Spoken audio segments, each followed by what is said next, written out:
So last year I decided to bite the bullet and go in on a nice gaming PC. I had only owned budget builds before, so I toiled over every detail to make sure this PC would be perfect. However, the sheer amount of content sent me down a rabbit hole that took up hours and hours of my time, and while it was entertaining and incredibly well made, many of these core ideas could be summed up in one video. So I wanted to make the resource that I wish I had when I first jumped in, that goes over all the major pros and cons, which parts to prioritize, as well as some important tips at the end so that anyone getting into the hobby can have all the information they will need.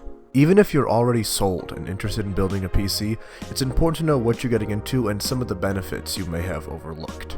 Pros. First pro of PC gaming is customization. If you want to game in true 4K 60fps ray tracing, you can make games look like technical marvels. If you like competitive games, you can play at 500 FPS, which gives you a legit competitive edge. Whatever type of gamer you are, there are more options in the PC gaming world than anything else. You can also connect any gaming controller of the last 30 years into a PC. You can play Valorant with full control with the keyboard and mouse, and then go straight to Stardew Valley with the PS1 controller. There's also a million ways to physically customize it. I've seen some truly breathtaking and tasteful builds that turn your PC into a work of art. Second, variety. There is no console on Earth that has even 1/100th of the library of a PC. Alongside all of the major AAA console releases, you get access to an amazing collection of indie games, which usually never becomes playable on console, or are exclusive to just one, but all of the indie games are on PC. One step deeper, and in the world of emulation, your PC can have its own library, and every single Nintendo console's library. Assuming you own the Nintendo game. I am not condoning piracy through emulation, but to not acknowledge it as a potential benefit to someone looking to play games that aren't for sale anymore, or just a classic from their childhood, would be foolish. Third, internet. I don't know how the entire console community has just accepted to pay to use their own internet, but that doesn't fly here. Not only is online free, which saves you $85 every year, but you can use that free internet to download mods. The PC modding community for games like Minecraft, Skyrim, and Terraria is the stuff of legends, and almost every major PC game has some funny or neat ones to spice up the experience. Finally, it's a PC. This can do so much more than a console as just a device. From answering emails, social media browsing, streaming, and Discord, you can also do professional work like programming, modeling, and editing YouTube vids for your 40 subscriber channel. Let's make it 50, boys! And for the cons. 1. Troubleshooting.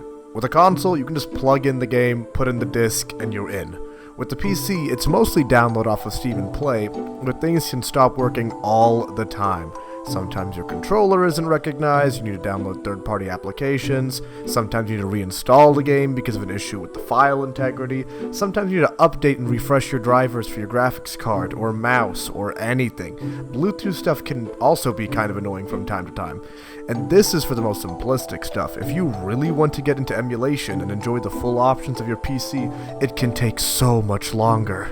I had to troubleshoot for hours just to get my official copy of Tears of the Kingdom and get it running on Yuzu. At first, half of the weapons did not load correctly, and the game crashed upon saving, so I needed a mod to fix that. But then the game's internal resolution was kinda rough, so I downloaded a 4K 60fps mod and troubleshooted that until it was right. So many PC gamers have been caught up in seeing fancy, high-end versions of games.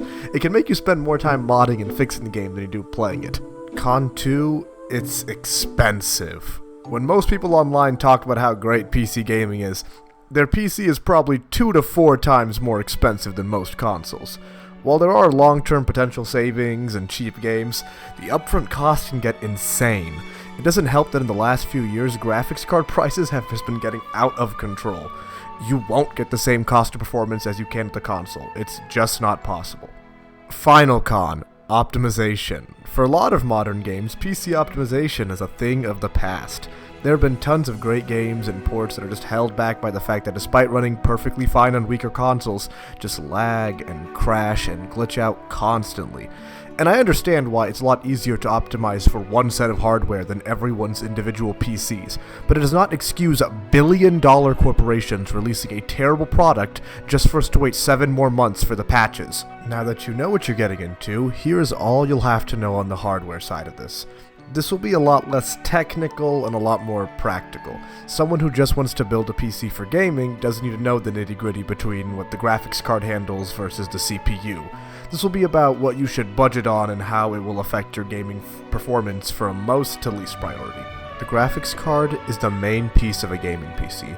This will probably be a little less than half of your budget, give or take. Which specific one you should get will be mentioned a bit later. The CPU is the second most important component in a PC. You should probably spend a third of what you do on the graphics card here. However, if you prefer strategy games like Civ, prioritizing emulation, or want to play competitive games at an extremely high frame rate, consider putting a little more here and cheapen your graphics card a bit. Most CPUs will also come with a stock cooler, which is pretty decent, but if it doesn't, be ready to factor that into the budget. Storage is pretty simple with one caveat: get an SSD. A lot of games these days are slowly requiring one to run. M2 is the fastest type, and you'll want to get the biggest one you can afford. One 2TB SSD is better than two 1TB SSDs. The motherboard is where all the pieces connect, and really any with the proper slots will do. You will need to make sure the motherboard is compatible with your RAM and CPU.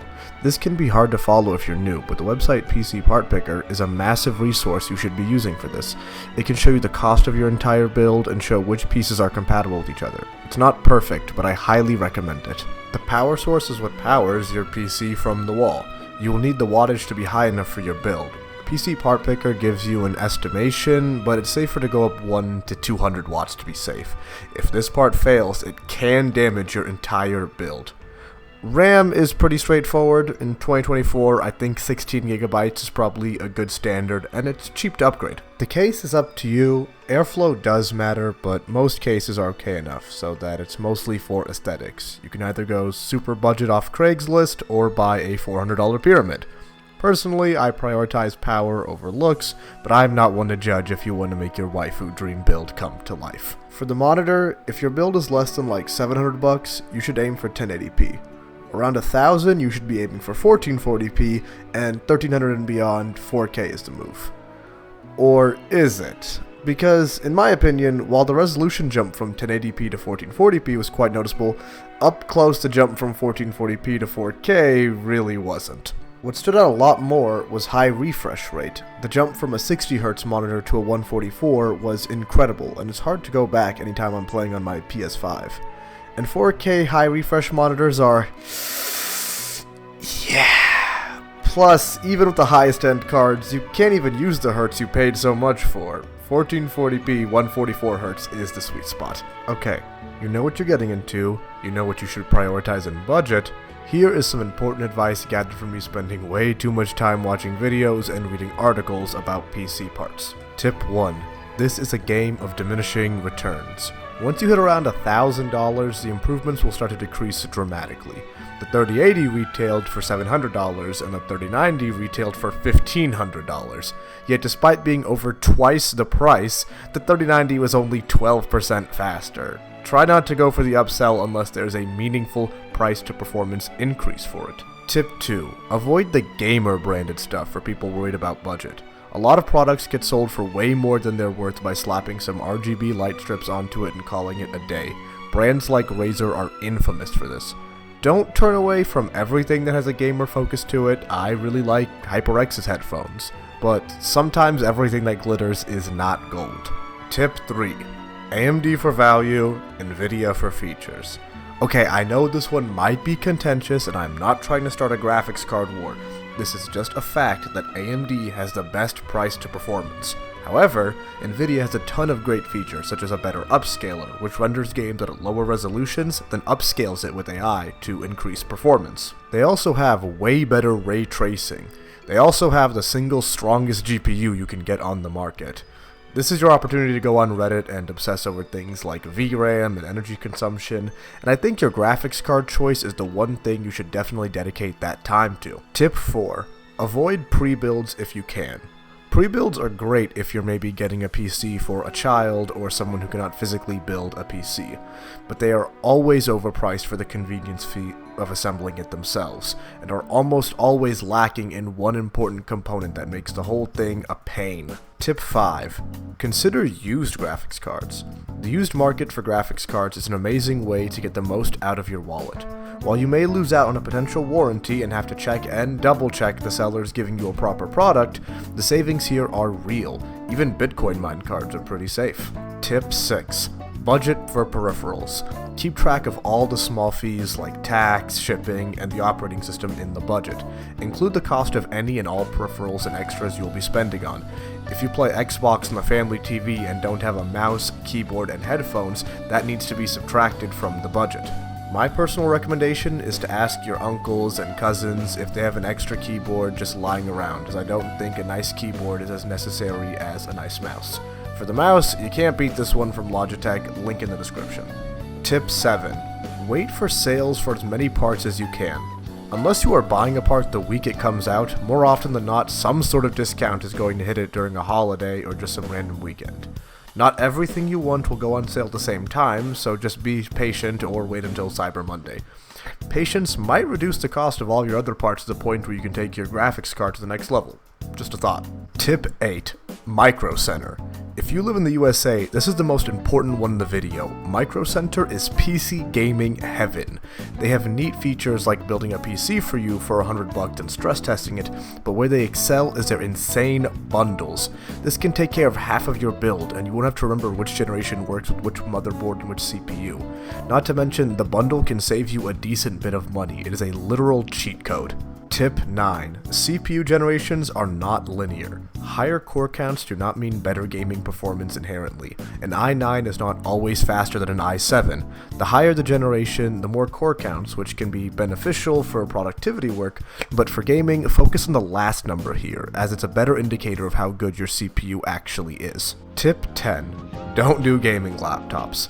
They are almost always loud and hot as hell, you can't upgrade them at all, and since their parts need to fit in the laptop, it's sort of hard to gauge their strength. Something like the Steam Deck or the ROG Ally are a lot better as PC gaming on the go, unless you really need it for work as well. Tip 11. CPU coolers come in levels. A standard fan cooler is the go-to for most people and is perfectly fine for most tasks. Water cooling is a lot more expensive, requires more time to manage, and potentially is a risk that can destroy your entire PC, but you get lower temps. AIOs are the sweet spot of being better than a fan cooler and a lot easier to use than a water cooler, but are also quite a bit expensive. Now you're armed with everything you probably need to know, but you still don't know where to start with a build. Luckily, I got you covered. Here are 3 builds at the $700, $1,000, and $1,300 price point. PC gaming can be overwhelming at times, but it is by far my favorite medium, so hopefully the start of your adventure can be made a lot easier by this instructional video. If you liked it, this is my second video ever and first time making something of this scale to inform others, so every like and subscriber really means a ton for me. Thank you!